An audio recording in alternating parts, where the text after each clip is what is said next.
Gold trusted gold buyers మీరు తాకట్టు పెట్టిన బంగారాన్ని విడిపించి ఈ రోజు ఉన్న మార్కెట్ ధరకు కొనబడను.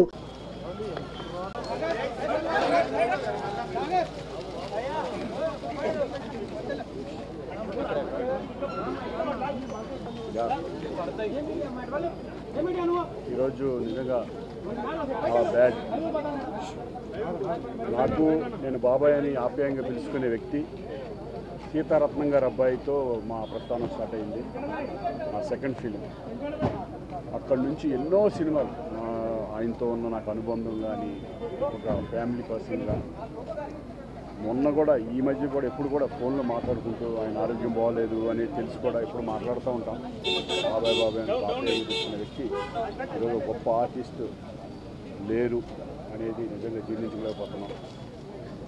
అటువంటి గొప్ప వ్యక్తి, గొప్ప ఆర్టిస్టు మా ఇండస్ట్రీకి దూరం అయినందుకు మేము చాలా బాధపడుతున్నాం. ఆయనకి ఆయన ఆత్మకి శాంతి చూపాలని మనస్ఫూర్తిగా భగవంతుడిని కోరుకుంటున్నాను. అలాగే వాళ్ళ కుటుంబ సభ్యులందరికీ కూడా నా ప్రగాఢ సానుభూతి తెలియజేస్తున్నాను. ఎందుకంటే ఈ టైంలో ఇంకేం మాట్లాడలేం.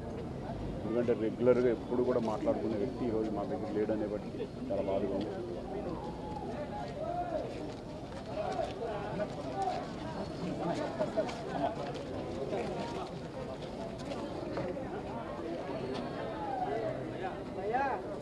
కోట గారు ఎంత విలక్షణమైన నటుడో మనందరికీ తెలిసిన విషయమే. ఒకప్పుడు మనం ఎస్వి రంగారావు గారు, కైకాల సత్యనారాయణ గారు, గుమ్మడి గారు క్యారెక్టర్ ఆర్టిస్టులుగా వారి గురించి చాలా మహోన్నతంగా మనం చెప్తూ ఉండేవాళ్ళం. వారందరికీ ఏమాత్రం తగ్గకుండా ఒక ఎస్వి రంగారావు గారు చేసిన పాత్రలు కానివ్వండి, గుమ్మడి గారి పాత్ర కానివ్వండి, కైకాల సత్యనారాయణ గారి పాత్రలు కానివ్వండి, ఏ పాత్రకైనా న్యాయం చేకూర్చి ప్రాణం పోసిన మహానటుడు మన కోట శ్రీనివాస్ గారు. సినిమా ఇండస్ట్రీలో ఆయనకున్న ప్రాధాన్యత చాలా విలువైనది, చాలా పటిష్టమైనది. అటువంటి గొప్ప నటుడితో నేను కూడా ఒక 8 సినిమాలు ఆయన కాంబినేషన్లో యాక్ట్ చేయడం, ఆయన నాకు మామగారిగా, తండ్రిగా, కో ఆర్టిస్ట్గా కొన్ని సినిమాల్లో పనిచేయడం జరిగింది. ముఖ్యంగా స్టేజ్ నుంచి వచ్చిన ఆర్టిస్టులకి ఆయన ఎంతో ప్రాధాన్యత ఇచ్చేవారు. నేను స్టేజ్ ఆర్టిస్ట్గా సినిమా ఇండస్ట్రీకి వచ్చినందుకు ఆయన చాలా సంతోషపడుతూ ప్రతి సినిమాలో ప్రతి సీన్లో కూడా నన్ను ఎంతో ఎంకరేజ్ చేసేవారు.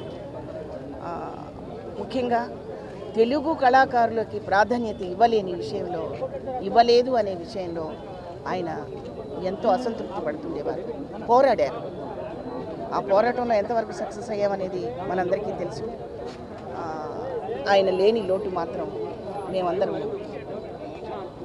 చాలా చాలా ఫీల్ అవుతున్నాము. ఆయన ఆత్మకు శాంతి కలగాలని అటువంటి